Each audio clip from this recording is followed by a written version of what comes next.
piensas que yo soy una paloma dichosa de picar entre tus manos el pan de cuando se te antoja, que a veces se te antoja de año en año. ¿Crees que soy de piedra o soy de nieve?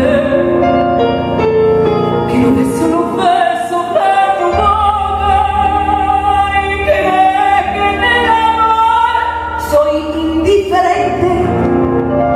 Por eso tú me das tan poca cosa.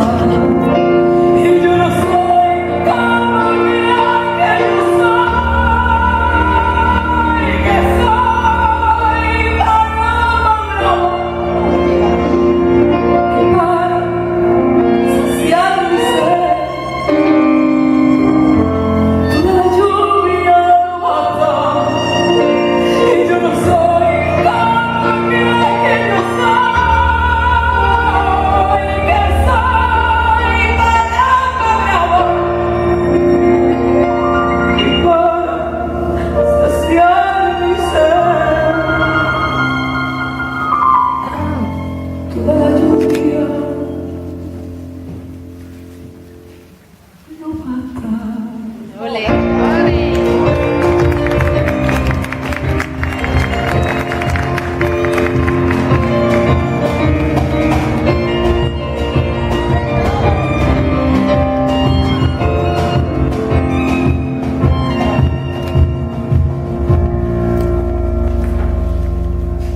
¿Tú crees que soy feliz con casi nada?